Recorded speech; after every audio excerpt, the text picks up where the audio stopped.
me now is Lainie Phelps, and she is a family therapist for the Robert Alexander Center for Recovery. Lainie, welcome to the show. Thank you for having me. You know, this is it's a serious topic, and I love the fact that, you know, we ask all of our guests who come on the show is like, help us understand what you do. And you took that very serious. You gave me some really deep questions, which I like. Okay, so let's keep it basic in the beginning here. As a family therapist, okay, why should a family be involved with the recovery process? Why? Well, I mean, I think it's a lot of times when people do come into treatment, the family wants to be involved, right? Like they call all the time asking questions, but they want to be involved only if it has to do with their loved one.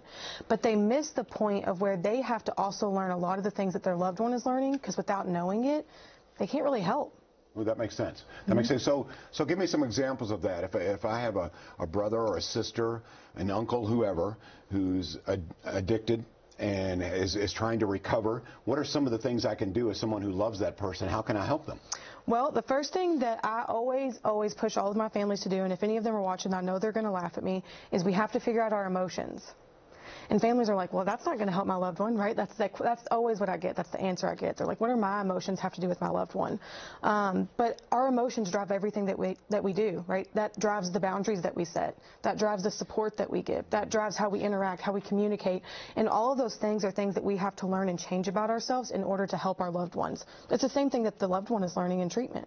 Oh, okay. So that makes sense. So I think what you're saying here is in some cases you have to take emotions out of it because you have to deal with them in a professional way and what they need rather than how you feel. I know it goes deeper than that. This is the question I love most that you gave me. I love this because I was trying to differentiate and I couldn't do it. So there's a difference between supporting someone who has an addictive personality and enabling someone who has an addictive personality.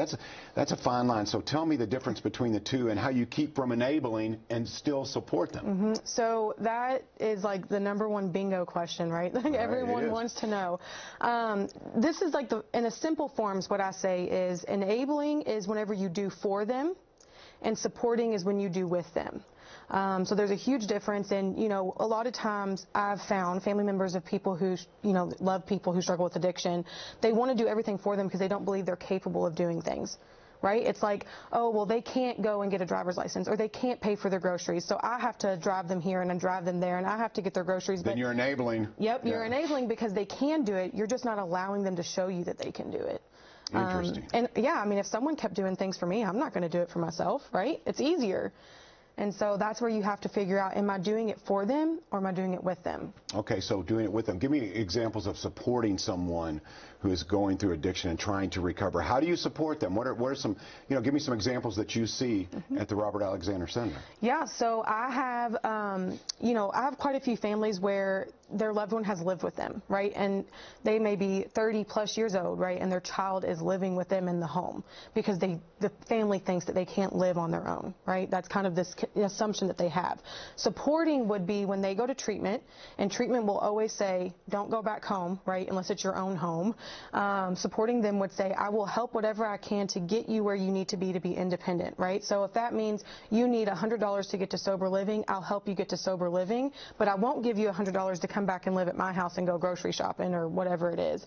So there's a difference and that difference in itself, it's I'm going to give you $100 to help you be independent in a sober living environment, but I won't give you $100 to come live under my roof and, you know, spend it as you will. That makes sense. You know what my dad would call that? Back in the day, he would call that tough love. Is that what you call? I know it's a little more technical than that now, but yeah, tough love. Okay. Yep. Okay, now this is starting to make sense for me. So, at the Robert Alexander Center for Recovery, so how do you involve families? Are they allowed on site? How much involvement do they have, or do you want them to kind of separate themselves during the recovery process? So, I'm glad that you asked that because it's a lot of times they want to be on site, right?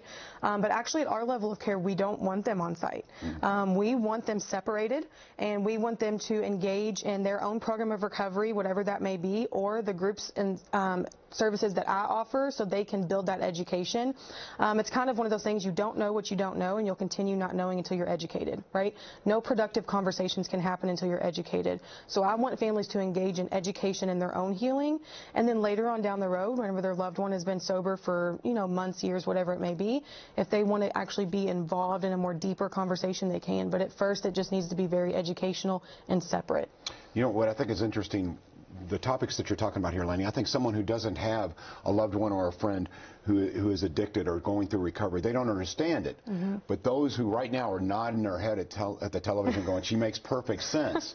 So the Robert Alexander Center, for those who did not see the show yesterday, talk about the services that you offer, and then I want to get back to that family issue here. So, so services that you offer, just basic overview. Yeah, so we offer addiction treatment and recovery. It's detox residential level of care.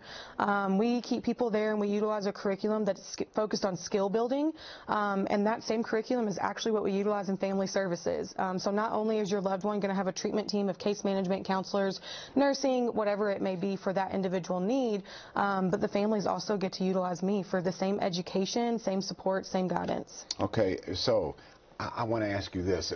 To me, okay, there's the recovery, the patient, for lack of a better term, or the person who needs help, let's say that. Okay, and then the family, though, they have somewhat become not only enablers, but kind of dependent on that person in a different way. They've centered their entire life around that person because they love them so dearly, so I understand that.